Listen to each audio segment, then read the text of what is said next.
તો ચૂંટણી પ્રચાર વચ્ચે ગેનીબેન ઠાકોરે ભાજપ પર પ્રહાર કર્યા છે। આ લડાઈ વિચારધારાની લડાઈ છે તેવું ગેનીબેન દ્વારા કહેવામાં આવ્યું છે। ગેનીબેને નામ લીધા વગર શંકર ચૌધરી પર પ્રહાર કર્યા। શંકર ચૌધરીના સરપંચ અને તાલુકા ડેલિગેટના નિવેદન પર વાર કર્યો છે। સરપંચમાંથી તાલુકા ડેલિગેટ બનવું તે સારી વાત, કેટલાક લોકો પદ પર બેસીને સત્તાનો દુરુપયોગ કરે છે। બનાસકાંઠાની દીકરી તરીકે આજે તમે મને આશીર્વાદ આપો છો, તમારું ઋણ ચૂકવવામાં હું કે કોંગ્રેસ પાછા નહીં પડીએ તેવું ગેનીબેને કહ્યું છે। 18 આલમ 36 કોમે મને મોકો આપ્યો છે, હું તમામ સમાજોનું ઋણ ચૂકવવામાં પીછેહઠ નહીં કરું। આ સંબોધનમાં ગેનીબેને કહ્યું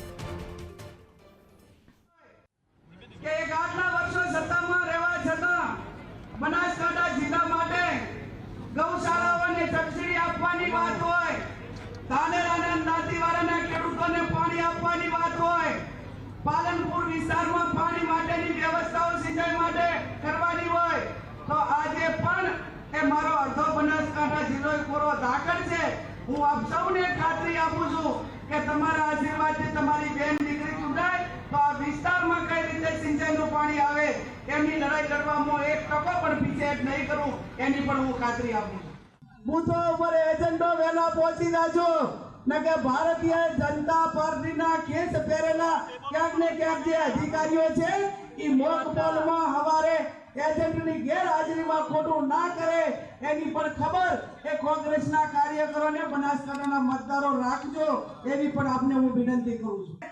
ઘણા તો ગુજરાત જે સંવિધાન પદો ઉપર બેઠેલા હોય એ કાયદેસરનો પ્રચાર ના કરી કે પણ આજ ગામડે ગામડે વહીવટી તંત્રનો દુરુપયોગ કરીને એક સંવિધાન ઉપર બેઠેલા લોકો એ જાહેર સભાઓ સંબોધી રહ્યા છે અને જાહેર સભાઓમાં એમ કે તાલુકા જે સંસદ સભ્યથી કહેવાય એ તાલુકા પંચાયતના ડેલિગેટની પોસ્ટ એની ગણાય।